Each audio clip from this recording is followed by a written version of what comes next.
already. If you guys don't already know, if you guys aren't already subscribed, hit that subscribe button. So today I'm going to be doing the terrifying case of The Watcher. Now I have always wanted to do cases on like a YouTube channel before because I love Haley Reese and I love Loie Lane and I love all of those people who do the terrifying cases. Now Haley Reese did the terrifying case of The Watcher, so I wanted to do it because I thought it was cool and unique and awesome. So I printed off, she's like an awesome memory, okay? Her memory had all of this stuff in it, so I couldn't remember it, but this is it. I printed off not the whole story, just what happened in like the beginning and like maybe like a few inches into the like months, but I didn't print off everything because I didn't have enough paper because that would have been like 400 pages. So I just have maybe 14 pages here, and we're going to be doing the terrifying case of The Watcher. Let's get started. So the first one we're going to read. One night in June 2014, Derek Burwatis had just finished an evening of painting at his new home in Westfield, New Jersey. When he went outside to check the mail, Derek and his wife, Maria, had closed on the 6-bedroom house at 657 Boulevard 3 days earlier and were doing some renovations before they moved in. So there wasn't much in the mail except a few bills and a white card-shaped envelope. It was addressed in thick, chunky handwriting to the new owner, and the typed note inside began warmly. Dearest new neighbor at 657 Boulevard, allow me to welcome you to the neighborhood. For the Burwatises, buying 657 Boulevard had fulfilled a dream. Maria was raised in Westfield and the house was a few blocks from her home that she grew up in. Derek grew up working class in Maine, then moved his way up the ladder at an insurance company in Manhattan to become a senior vice president with a salary large enough to afford the $1.3 million house. The Burwatises had bought 657 Boulevard just after Derek celebrated his 40th birthday, and their 3 kids were already debating which of the house's fireplaces Santa Claus would use. But as Derek kept reading the letter from his new neighbor, it took a turn. How did you end up here? The writer asked. Did 657 Boulevard call to you, wish with its force within? The letter went on. 657 Boulevard has been the subject of my family for decades. Now, and as it approaches its 110th birthday, I have been put in charge of watching and waiting for its second coming. My grandfather watched the house in the 1920s, and my father watched it in the 1960s. It is now my time. Do you know the history of the house? Do you know what lies within the walls of 657 Boulevard? Why are you here? I will find out. So that, let's just pause for a minute. So that kind of freaked me out when I started reading it. That kind of freaked Derek and Maria out because they didn't know what this person was talking about. They didn't know who this person was. They didn't know why they called themselves the Watcher. They didn't know anything like that.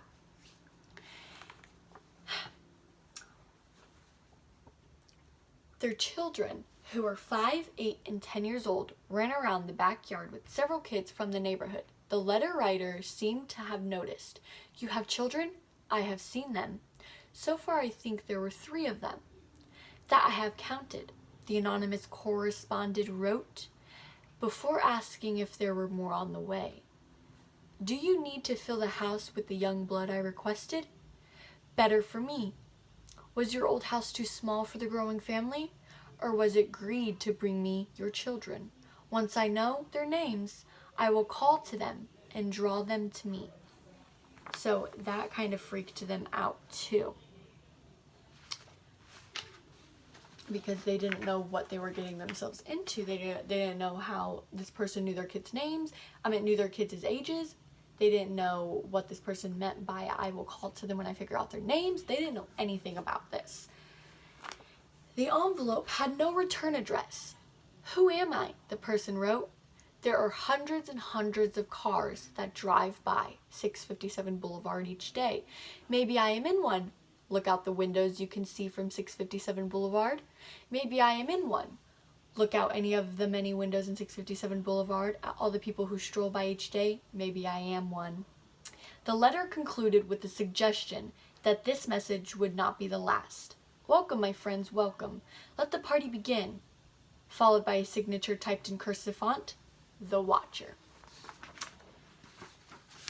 So, as I said, I didn't print out everything. I skipped a few things. So, after they said that they were so scared, they didn't want to live there anymore. They didn't want to bring their kids back there anymore. They didn't want them to be there. They literally did not want to be near this house. It was after 10 p.m. and Derek Burwatis was alone. He raced around the house, turning off all the lights so no one could see inside, then called the Westfield Police Department. An officer came to the house, read the letter, and said, "What the heck is this?" He asked Derek if he had enemies and recommended moving a piece of construction equipment from the back porch in case the Watcher tried to toss it through the window. Now, this is a few weeks later, I think. The Burwatises spent the coming weeks on high alert. Derek canceled a work trip, and whenever Maria took the kids to their new house, she would yell their names if they wandered into a corner of the yard. When Derek gave a tour of the renovation to a couple on the block, he froze when the wife said, "It'll be nice to have some young blood in the neighborhood." They said that in the note. The Burwatises' general contractor moved one morning to find that a heavy sign he'd hammered into the front yard had been ripped out overnight. 2 weeks after the letter arrived, Maria stopped by the house to look at some paint samples and check the mail. She recognized the thick black lettering on a card-shaped envelope and called the police. "Okay, welcome again to your new home at 657 Boulevard," the Watcher wrote. Now, this is another letter. They didn't know why they were getting these letters. They didn't know anything was happening. They didn't know anything about anything of this story. So they were scared, for one. They were concerned, for two. They didn't know who it was, for three. They just wanted to figure out who this person was. This time, the Watcher had addressed Derek and Maria directly, misspelling their name as Mr. and Mrs. Broaddus. Instead of Burwatis, they put Broaddus. Had the Watcher been close enough to hear one of the Broaddus' contractors addressing them? The Watcher boasted of having learned a lot about the family in the preceding weeks, especially about their children. This letter identified the Burwatis' 3 kids by birth order and by their nicknames. The one Maria had been yelling, "I am pleased to know your names now, and the name of the young blood you have brought to me." It said, "You certainly say their names often." The letter asked about one child in particular, whom the writer had seen using an easel inside an enclosed porch. Is she the artist in the family? Now, that freaked them out way more than anything else because it started addressing to their kids. 657 Boulevard. Now, this is more of the letter. As you guys can see, it's in like a different cursively font. The letter continued. 657 Boulevard is anxious for you to move in. It has been years and years since the young blood ruled the hallways of the house. Have you found all of the secrets and it holds yet? Will the young blood play in the basement, or are they too afraid to go down there alone? I would be very afraid if I were them. It is far away from the rest of the house. If you were upstairs, you would never hear them scream. Will they sleep in the attic? Or will you all sleep on the second floor? Who has the bedrooms facing the street? I'll know as soon as you move in. It will help me to know who is in which bedroom. Then I can plan better. Now that was creepy, and that just sent as soon as I read that, that just sent chills down my back. It was so terrifying to know. Like, who wants to live in this house? Who wants to purchase a $1.3 million home? Like, it was their dream home. They had contractors working on it to make it more dream to them. Like, make it their home to live in, make it cozy, make it a house, make it a family home for their children, to raise their kids.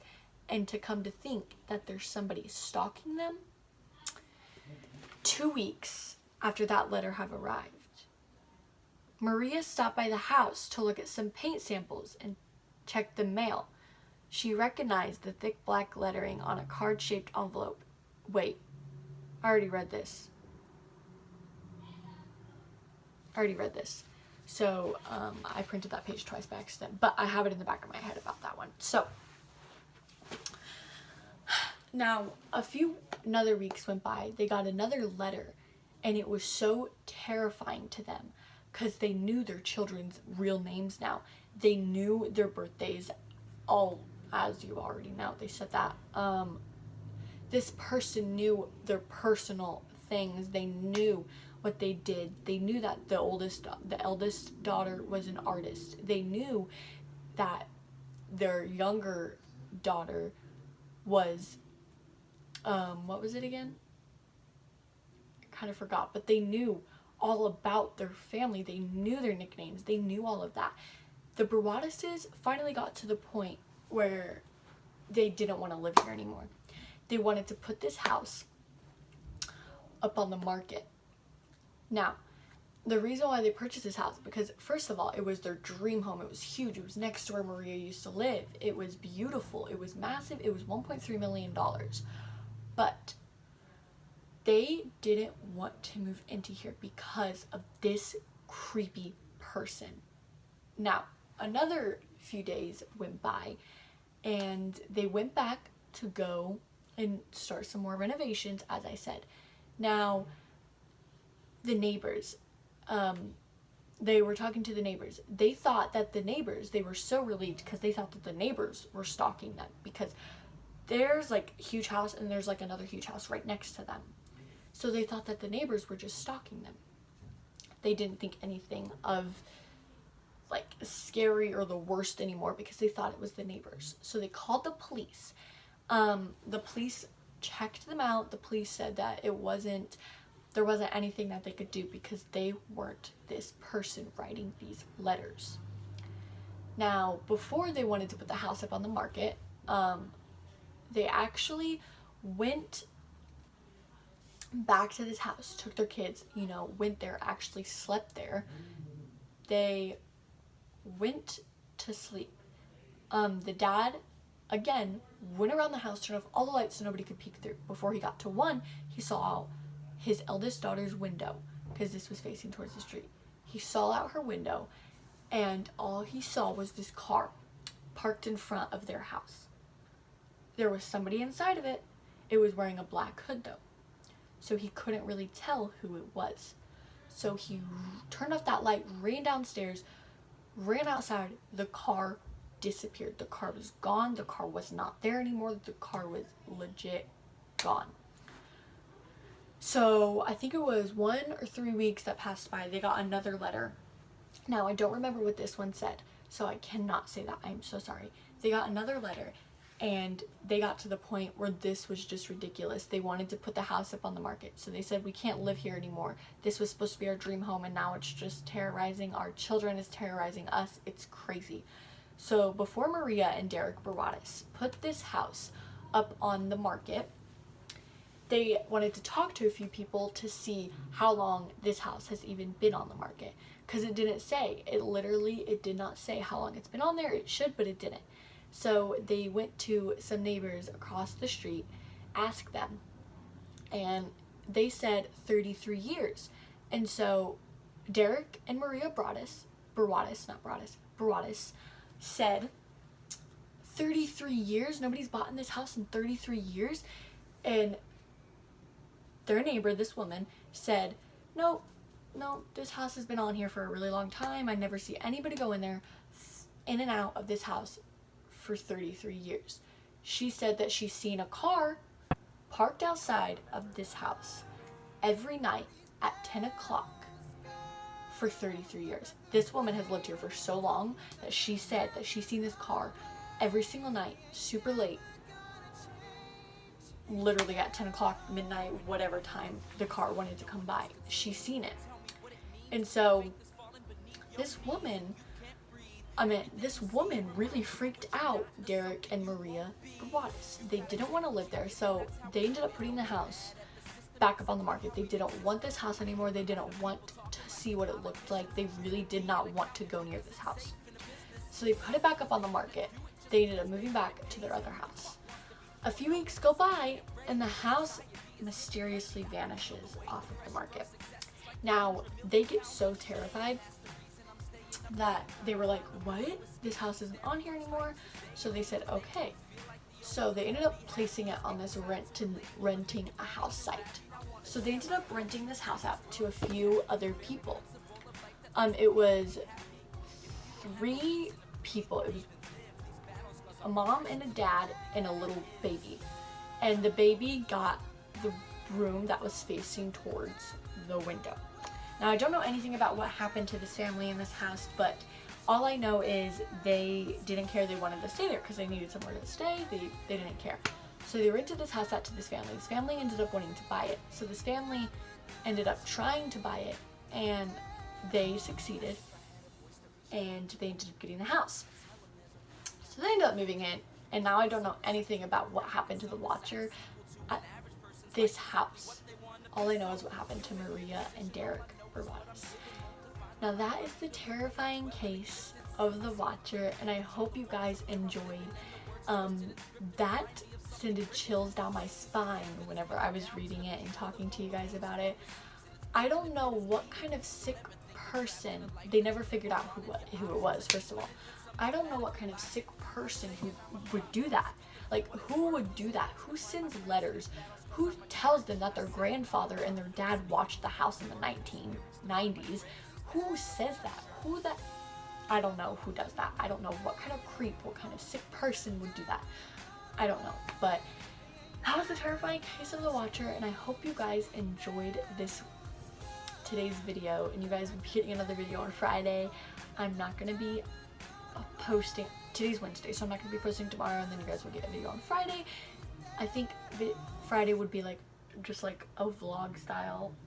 So yeah, but thank you guys for watching this creepy, terrifying case, and I'll see you guys in Friday's video. Goodbye.